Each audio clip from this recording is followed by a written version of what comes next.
जय हिंद, नमस्कार। मैं अंबर जैदी स्वागत करती हूँ आप सबका एक बार फिर से हमारे आज के कार्यक्रम में। दोस्तों, सवाल एक बहुत बड़ा है और सवाल लेकर मैं आज सबके सामने हाजिर हूँ। क्या दुनिया की सबसे पावरफुल डेमोक्रेसी को किसी और डेमोक्रेसी को लेक्चर देने का अधिकार हो सकता है या वो दे सकता है? और ये बात जब खड़ी होती है और ये लेक्चर एक फॉरेन कमीशन की तरफ से आए, तब सवाल जो है वो बहुत ज्यादा बड़ा हो जाता है। क्योंकि मैं एक रीसेंट रिपोर्ट का यहाँ पर हवाला दे रही हूँ। रीसेंट रिपोर्ट है United state commission on international religious freedom, यानी कि यूएससीआईआरएफ, जो हर साल इस तरह की बेहूदी रिपोर्ट्स बनाता है, वो भी खास तौर से भारत को टारगेट करने के लिए। उसने रिकमेंडेशन दी है कि अमेरिका को इंडिया के दो इंस्टीट्यूशन यानी कि राष्ट्रीय स्वयंसेवक संघ आरएसएस और research and analysis wing raw पर सैंक्शंस कंसीडर करने चाहिए। और ये बात यहाँ पर सिर्फ रिकमेंडेशंस की नहीं है, बात ये है पूरे एक जियोपॉलिटिकल सिग्नल्स के, इसके पीछे एक जियोपॉलिटिकल सिग्नलिंग हमको समझने की जरूरत है। और सबसे बड़ा यहाँ पर सवाल ये है कि इस तरह की जो रिकमेंडेशंस हैं, क्या किसी फॉरेन बॉडी को यह हक है कि वो भारत की इंटरनेशनल ऑर्गेनाइजेशंस पर या जो इंटरनल हमारे यहाँ इस तरह की बॉडीज हैं उनके ऊपर इस तरह का जजमेंट पास करने का अधिकार है? क्या इंटेलिजेंस एजेंसी जैसे रॉ को टारगेट करना नेशनल सॉवरेनिटी पर डायरेक्ट चैलेंज या डायरेक्ट अटैक नहीं है, जो अमेरिका एक बार फिर से कर रहा है, बार बार इस तरह की हिमाकत करता है? और क्या ये वही पैटर्न नहीं है जो पहले ईरान के केस में देखा गया? पहले नैरेटिव बिल्ड करो, फिर प्रेशर क्रिएट करो और उसके बाद जाकर सर पर चढ़ जाओ और अपना माल लूट लो, जो इन लुटेरों की हमेशा से आदत रही है। अगर रिलीजियस फ्रीडम की बात है तो सबसे बड़ी यहाँ पर सवाल और सबसे इंपॉर्टेंट और सुलगते हुए सवाल निकलते हैं जब पाकिस्तान में हिंदुओं पर, सिखों पर, क्रिश्चियंस पर, शियों पर, अहमदियों पर हर दिन बम ब्लास्ट होते हैं, उनकी बच्चियां रेप की जाती हैं, उनको उठाया जाता, अगवा किया जाता है, उनके मंदिर, मस्जिद, इमाम बारगाह तोड़े जाते हैं, वहां पर ब्लास्ट होते हैं।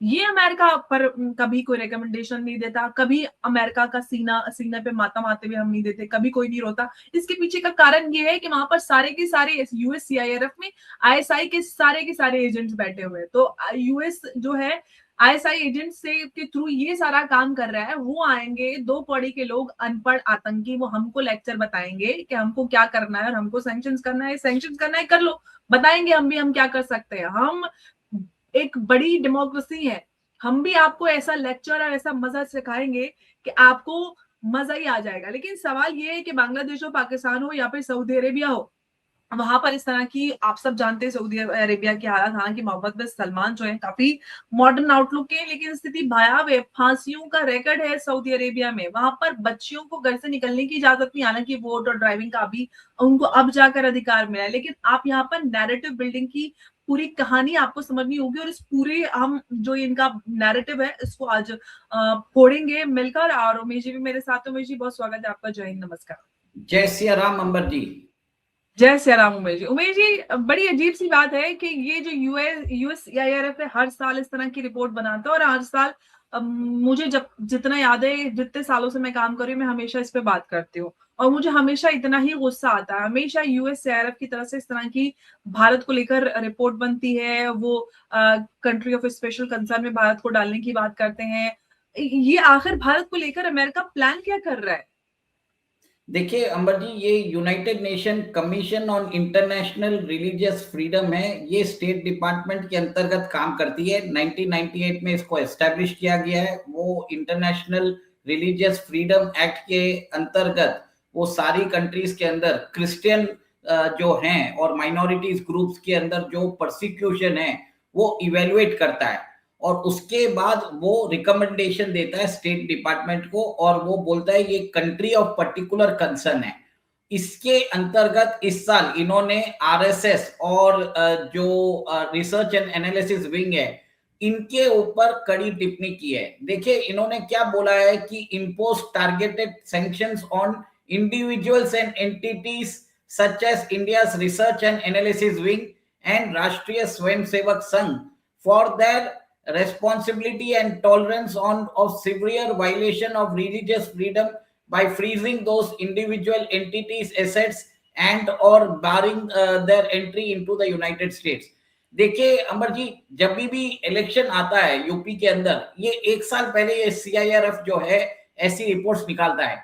मुझे याद है 2021 में भी इन्होंने ऐसी रिपोर्ट्स निकाली थी और उस समय यूपी के जो मुख्यमंत्री है महेंद्र योगी आदित्यनाथ, महंत योगी आदित्यनाथ जी को टारगेट किया था। उस समय बुलडोजर बाबा जो लॉ एंड ऑर्डर की बात कर रहे थे उसको उन्होंने मुद्दा बनाया।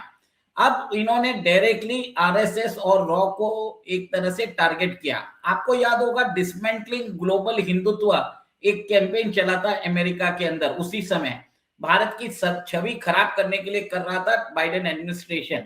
ये ट्रंप एडमिनिस्ट्रेशन में भी वापस चालू हो गया है। और सबसे बड़ी बात यह है कि जो ये रिकमेंडेशन दे रहे हैं, ये देखिए आईएसआई के एजेंट है, इसका नाम है आसिफ मोहम्मद। और ये आसिफ मोहम्मद जो है पाकिस्तान ओरिजिन का है, और उसने अभी इसको कमिश्नर बना के रखा गया है, और हमेशा ये एंटी इंडिया नैरेटिव बिल्ड करता रहता है। और इसने देखिए वर्ल्ड की सबसे बड़ी जो वॉलंटियर जो संस्था है आरएसएस, उसको टारगेट किया है। आप सोचिए हमारे जो आरएसएस हैं, जो आरएसएस के कार्यकर्ता हैं, वो बिना किसी मीडिया पीआर के काम करते रहते हैं। और जमीनी स्तर पे आप देखिए बीजेपी ने जितनी भी विक्ट्री हासिल की है, भले ही महाराष्ट्र में हो या बिहार में हो या हरियाणा, दिल्ली, तो ये सब आरएसएस के कार्यकर्ता कर रहे हैं। और अभी बंगाल इलेक्शन के अंदर भी आरएसएस के कार्यकर्ता जमीनी स्तर पे जुड़ चुके हैं। इसके लिए इन्होंने अभी डायरेक्टली आरएसएस को टारगेट करना चालू कर दिया है। इनको समझ में आ गया कि बीजेपी का जो सबसे बड़ा स्ट्रेंथ कौन है, आरएसएस है। आरएसएस को टारगेट करो, और भारत के अंदर जो सो कॉल्ड सेक्युलर जमात है वो इसी का वेट कर रहे हैं। अब वो लोग भी अब आरएसएस को टारगेट करने की कोशिश करेंगे। और सबसे बड़ी बात है कि रॉ को इन्होंने इंक्लूड किया है। पिछले कुछ दिनों से आप देख रहे हैं कि कैसे कनाडा के अंदर भी हमारी इंटेलिजेंस एजेंसीज के ऊपर प्रश्न चिन्ह लगाए गए थे, और उसके बाद खालिस्तान मूवमेंट वहां पर खत्म हो गया है। ये जितने भी खालिस्तानी जो इंसेक्ट्स हैं वो अपने बिल में जाके बैठ गए थे। अब इसको वापस रिवाइव करने की कोशिश कर रहा है अमेरिका। अमेरिका ये टूल इसके लिए यूज करता है ताकि वो भारत के ऊपर लेवरेज मेंटेन कर सके। आपने सही बोला है कि अमेरिका हमेशा क्यों नहीं बांग्लादेश और पाकिस्तान के अंदर वो ये सब बातें क्यों नहीं करता। वो कभी भी सऊदी अरेबिया के बारे में बात क्यों नहीं करता। वो बोलता है कि ईरान के अंदर जो है औरतों के ऊपर दमन किया जा रहा है। सिमिलर दमन तो सऊदी अरेबिया में हो रहा है। वो कुर्द के जो महिलाएं हैं उनके साथ जो होता है उसके बारे में कभी बोलते नहीं है। और आपको ये भी मालूम है चाइनीज जो यूगर वुमेन्स के साथ करते हैं, पीएलए आर्मी उनके साथ जाके सोती है। बलूचिस्तान के जो महिलाएं हैं उनको भी प्रताड़ित करता रहता है। ये सब चीज में कभी भी अमेरिका बोलेगा नहीं, पर हमेशा वो ईरान को उन्होंने टारगेट किया। ईरान के ऊपर मिलिट्री प्रेशर बिल्डअप करने के लिए, इंटरनेशनल कंसेंसस बनाने के लिए, और बीजेपी के खिलाफ एक लॉन्ग टर्म कैंपेन वो चालू कर रहे हैं ताकि 2027 के अंदर Yogi Adityanath ji UP assembly election हार जाए, और उसके बाद केंद्र सरकार दबाव में आए और केंद्र सरकार भी 2029 में हार जाए। ये एक तरह से सोचा समझा लॉन्ग टर्म टूल किट है। अब तो ये इसकी जो रिपोर्ट है ये वॉशिंगटन पोस्ट, चाइना के ग्लोबल मीडिया, फिर टर्किश मीडिया, पाकिस्तान मीडिया, इन सब ये लोग सब एक साथ मिलके इसको फ्लैश करने वाले हैं। ग्लोबली भारत के अगेंस्ट एक नैरेटिव बनाने की कोशिश कर रहे हैं। देखिए भारत के प्रधानमंत्री ने अभी ईरान से एक तरह से अभी दोस्ती करके अपने जहाज को निकाल लिया है। ये अमेरिका के लिए एक बहुत बड़ी हार है।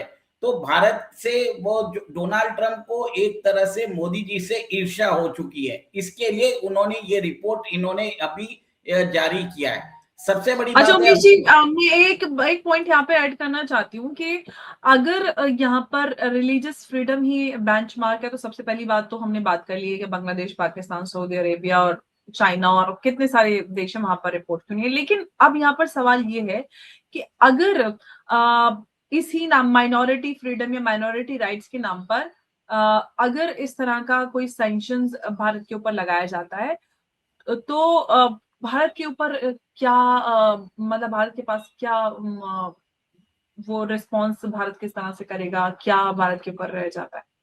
देखिए अंबर जी, मैं पहले तो ये बता देता हूँ, ये बोलते हैं कि यूएस गवर्नमेंट की एंटिटी जैसे यूएस सीआईआरएफ है और यूएस स्टेट डिपार्टमेंट को हम अलाउ करना चाहिए इंडियन गवर्नमेंट, ताकि हम वो असेस कर सके भारत के अंदर रिलीजियस फ्रीडम कंडीशंस। उन्होंने बोला है कि यूएस की सिक्योरिटी असिस्टेंस और बायलैटरल ट्रेड पॉलिसीज के ऊपर एक तरह से फ्यूचर में उसको लिंक कर देना चाहिए इस रिपोर्ट के आधार पर। उन्होंने ये भी बोला है कि भारत के ऊपर सैंक्शंस लगा देने चाहिए आर्म्स कंट्रोल एक्ट के ऊपर। मेरा ये मानना है ये एक तरह से लेवरेज के ऊपर यूज हो रहा है। अभी अमेरिकन गवर्नमेंट कुछ करने वाली नहीं है, क्योंकि अमेरिकन गवर्नमेंट को अभी भारत की जरूरत है। पर ये रिपोर्ट उन्होंने बना के रखा है ताकि इंटरनेशनल मीडिया जो है, जो चाइनीज समर्थित मीडिया है, पाकिस्तान के आईएसआई के गुर्गे उधर जो मीडिया में बैठे हुए हैं, टर्की के लोग जो बैठे हुए हैं, टर्की के बॉट्स, ये सब एक साथ मिलकर भारत की छवि को धूमिल करे ताकि भारत को रोका जाए। और भारत के अंदर आरएसएस को टारगेट किया है डोमेस्टिकली और इंटरनेशनली रॉ को टारगेट करके वो एक हाईलाइट करना चाहते हैं ताकि रॉ भारत की सिक्योरिटी के हिसाब से कोई डिसीजन न ले सके, वो बैकफुट पे आ जाए। This is the game plan of America. सबसे बड़ी बात ये, आप ये देखिए, ये नई चीज नहीं है। ये इन्होंने भारत को बोला है कि इसको कंट्री ऑफ पर्टिकुलर कंसर्न आप ईयरमार्क कर दीजिए। सबसे बड़ी बात ये देखिए कि ये जो इनके जो कमिश्नर है वो आसिफ मोहम्मद, वो भारत समर्थित कभी रहे नहीं, क्योंकि वो पाकिस्तान और जिन के हैं। और इन्होंने जो भी पोस्ट लिखी है, इन्होंने बोलते हैं कि इंडिया वायलेट्स रिलीजियस फ्रीडम। ये पाकिस्तान के बारे में क्यों नहीं बोलते हैं?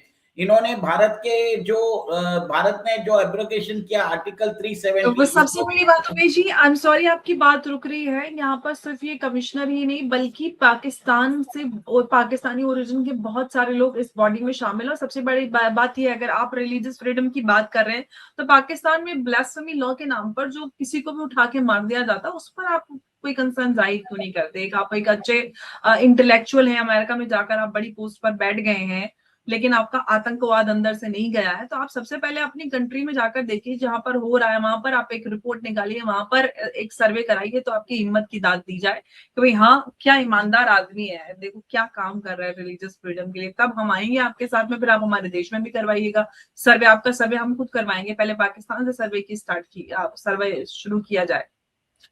देखिए अमर जी, ये तो इनकी एक तरह से रिपोर्ट निकालते रहते हैं और इनसे इनकी रिपोर्ट पर ज्यादा तवज्जो देने की जरूरत नहीं है। पर भारत के अंदर जो सेक्युलर जमात उमेश है, जी, बात आप जो कह रहे हैं ना, तवज्जो देने की जरूरत, तवज्जो देने की जरूरत है हमें तवज्जो नहीं देते हैं, तभी तो इन्होंने भारत के खिलाफ ये लोग नैरेटिव बनाते रहते हैं। हम कहते हैं कि नहीं, हमें तवज्जो देने की जरूरत है, हमें तवज्जो देने की जरूरत है, हमें नैरेटिव बर्स्ट करने की जरूरत है, हमारा काउंटर नैरेटिव स्ट्रांग होना चाहिए इस तरह के प्रोपेगेंडा के खिलाफ।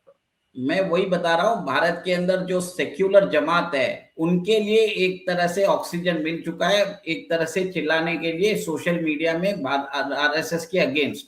और इसमें आप ये देखिए, आरएसएस के जो कार्यकर्ता हैं उन्होंने बीजेपी को जिताया है। बिहार के अंदर अप्रत्याशित विक्ट्री मिली है, उससे पहले महाराष्ट्र में मिली है, हरियाणा में मिली है, दिल्ली में मिली है, और बंगाल के अंदर भी आरएसएस के कार्यकर्ता काम कर रहे हैं जमीनी स्तर पे। और जैसे ही बंगाल के इलेक्शन हो जाते हैं अप्रैल 29 को, वो सीधा इसके बाद यूपी चले जाएंगे। और ये इससे जो बीजेपी की इलेक्टोरल मशीनरी है, इससे यूएससीआईआरएफ डर चुकी है और ये आरएसएस को इसके लिए बदनाम करने की कोशिश कर रही है। इसके बाद आप देखेंगे कि यूएस के अंदर जितनी भी यूनिवर्सिटीज है, वहां पर जो एकेडमिशियंस है वो भी ज्वाइन होने वाले हैं। डिसमेंटल ग्लोबल हिंदुत्व कैंपेन जो 2022 में चालू हुआ था, वो भी आएगा। अभी तो ग्रेटा थनबर्ग भी चालू हो जाएगी और जितने भी सेक्युलर जमात है वो अपना रोना चालू कर देंगे। ये एक तरह से कोऑर्डिनेटेड ग्लोबल कैंपेन है। और अंबर जी, आपकी आवाज नहीं आ रही है, आपकी आवाज नहीं आ रही है।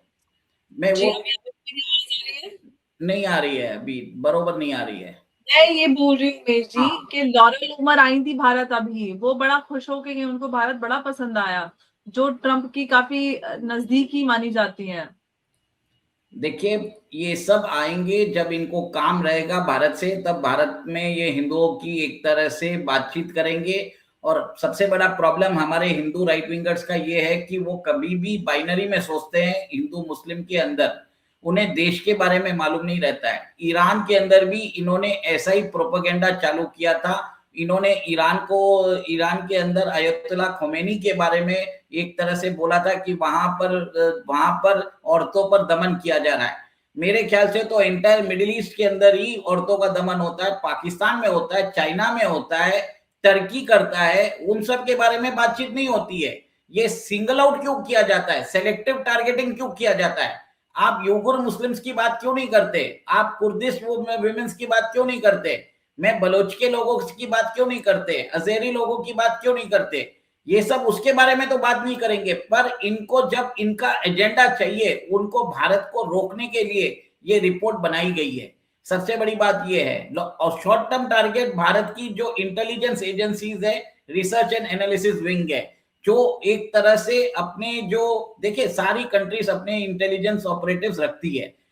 पाकिस्तान आईएसआई रखता है तो भारत भी रॉ रख रही है, तो हमें भी अपना देश की सिक्योरिटी के हिसाब से हमें सारे कार्य करने पड़ते हैं। पर ये एक तरह से रॉ को अभी डायरेक्टली टारगेट करने का मतलब है कि रॉ बहुत ही अच्छा काम कर रही है, और सेकंड आरएसएस को इसके लिए टारगेट कर रहे हैं क्योंकि आरएसएस के कार्यकर्ता के के कारण बीजेपी जीत रही है। उमेश जी, एग्जैक्टली सबसे बड़ी बात यह है कि यहाँ पर बीजेपी मजबूत है संघ की वजह से, और उनको पता है कि जो संघ की शैली है उसको ये तोड़ नहीं पा रहे हैं। बजाय कि लोग बार बार इस तरह से आरएसएस को, रॉ को टारगेट करें, रॉ बाहर के दुश्मन और संघ देश में लोगों को एकजुट करने में काम करें, तो ये इसका काउंटर उनके पास नहीं है, ना ही वो इस तरह की ऑर्गेनाइजेशन बना सकते हैं।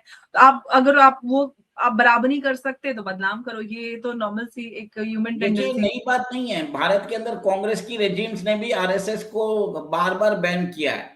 आप देखिए कि 1962 के अंदर आरएसएस के कार्यकर्ताओं ने देश के लिए एक तरह से जो इमरजेंसी रिलीफ सेंटर्स है उन्होंने स्थापित किए थे। उसके बाद जो नेहरू ने उनको बैन किया था 1963 के अंदर, रिपब्लिक डे के ऊपर उनको इनवाइट किया था। आप सोचिए ये बात है, आरएसएस की 1 लाख शाखाएं हैं पूरे भारत के अंदर, और ये इन्होंने ये बोल रहे हैं कि आरएसएस के लोगों को बैन करो और इनको इनके अकाउंट को फ्रीज करो और इनके ऊपर कार्रवाई करो, और ये भी ये बोल रहे हैं कि हम आपके देश में आके ऑडिट करेंगे। पिछले दिनों बिल्कुल आपके देश में आकर जी। और एक चीज बता रहा हूं, हमारे देश के अंदर अभी गवर्नमेंट ने एंटी कन्वर्शन लॉ भी बहुत लेके आ चुके हैं, और वो कन्वर्शन अलाउ नहीं कर रहे हैं। तो यहाँ पर देश के अंदर जो भी ये सेक्युलर जमात है, इन्होंने अपनी आकाओं को रिपोर्ट भेजी है, और ये एक तरह से क्रिश्चियन परसिक्यूशन के नाम पर भारत को बदनाम करना चाहते हैं। ये कोई नई बात नहीं है। सबसे बड़ी बात बिल्कुल ये हो रही है कि भारत की सरकार अभी धर्मांतरण को एक तरह से इलीगल और कार्रवाई कर रही है, इनकी फंडिंग बंद हो चुकी बिल्कुल, है। और जिस और तरह ये से जो भारत सरकार काम कर रही है उसी को लेकर ये सारी चीजें हैं, क्योंकि भारत की सरकार मजबूत है, और ये जो इशू है ये सिर्फ एक रिपोर्ट का नहीं बल्कि एक जियोपॉलिटिकल सिग्नल है। जब कोई कंट्री एक ग्लोबल पावर बनने की तरफ बढ़ती है तो नैरेटिव भी उसके अगेंस्ट इसी तरह से खड़े हो जाते हैं, और अंबर जी, हमें नजर मैं भी आ रहा है। इसको और समराइज इसीलिए असली डिबेट ये नहीं है कि यूएससीआईआरएफ ने क्या लिखा है, असली डिबेट ये है कि क्या ग्लोबल इंस्टीट्यूशन सच में यूनिवर्सल ह्यूमन राइट्स के लिए काम कर रहे हैं, और या फिर ये कहें कि जियोपॉलिटिक्स और जो एक स्ट्रेटेजिक इंटरेस्ट, उनकी प्रायोरिटीज जो है वो डिसाइड करते हैं कि कैसे किसको कहां पर तोड़ मरोड़ के अपना काम निकालना है। और अगर कल को वही नैरेटिव इंडिया के खिलाफ ग्लोबल लेवल पर पुश किया गया तो दुनिया की सबसे बड़ी डेमोक्रेसी उसका जवाब कैसे देगी, ये सबसे बड़ा आज का सवाल है। वही बहुत धन्यवाद आपका इस चर्चा में हमारे साथ जुड़ने के लिए। नमस्कार, जय हिंद, जय भारत। जय सिया राम।